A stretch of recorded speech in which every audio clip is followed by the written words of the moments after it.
Netflix TV நேயர்களுக்கு வணக்கம். பெருத்துளசி பாண்டியன் பேசுகிறேன். இந்த வாரம் நம்ம சேனல் ஒளிபரப்பான நிகழ்ச்சி ஏ படம் என்ற திரைப்படத்தின் ஃபர்ஸ்ட் லுக்கை வெளியிட்டார் தொல் திருமாவளவன். இசை வெளியீட்டு விழா நிகழ்ச்சியை பற்றி செய்தி. மாங்காடம்மன் மூவி சார்பில் ராஜகணபதி தயாரிப்பில் கேஷ்லெஸ் சிவாகோ இயக்கத்தில் ஜோஸ் பிராங்க்லின் இசையில் சதீஷ் ஒளிப்பதிவு உருவாகியுள்ள திரைப்படம் ஏ படம். இப்படம் விவசாய புரட்சியையும் கார்ப்பரேட்டின் விவசாய மக்களை எப்படியெல்லாம் ஏமாற்றுகிறது என்ற மைய கருத்தையும் மிக அழுத்தமாக பதிவு செய்துள்ள படமாகும். இப்படத்தில் ராஜகணபதி கதையின் நாயகனாக நடித்துள்ளார். கதாநாயகியாக மேகா ஸ்ரீ, இவருடன் முக்கிய கதாபாத்திரத்தில் சந்திரபோஸ், இயக்குனர் கேஷ்லெஸ் சிவாகோ, மாஸ்காரா, அஸ்மிதா, சுஸ்மிதா ஆகியோர் நடித்துள்ளனர். இப்படத்தின் படப்பிடிப்பு சென்னை, ஏலகிரி மற்றும் ஏற்காடு பகுதியில் நடைபெற்று முடிவடைந்துள்ளது. இப்படத்தை பற்றி தயாரிப்பாளர் ராஜகணபதி கூறுகையில், நாங்கள் திரைப்படத்தை அழகாக எடுத்தோம். ஆனால் தணிக்கை சான்றிதழை வாங்கும் போது தான் மிகவும் சிரமத்திற்கான சுமார் 45 மேற்பட்ட காட்சியில் விட்டுக் கொடுத்தார்கள். இதனால் நாங்கள் சுமார் 18 மாதங்கள் கோர்ட் வாசலில் அலைந்து மிக சிரமப்பட்டு தணிக்கை சான்றிதழ் பெற்றோம். ஒரு வழியாக இப்போது படம் வரும் பிப்ரவரி 25 திரைக்கு வருகிறது.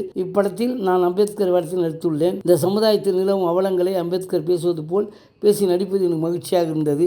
இதன் ஃபர்ஸ்ட் லுக்கை விடுதலை சிறுத்தைகள் தலைவர் தொல் திருமாவளவன் வெளியிட்டது மேலும் எங்களுக்கு மகிழ்ச்சி. எங்களுடைய நல்ல படத்தை அனைவரும் திரையில் பார்த்து எங்களுக்கு ஆதரவு தர வேண்டும் என்று அன்புடன் கேட்டுக்கொள்கிறோம் என்றார். நன்றி, வணக்கம். அடுத்த வாரம் வேறொரு படத்தோட செய்தியோடு உங்களை சந்திக்கிறேன்.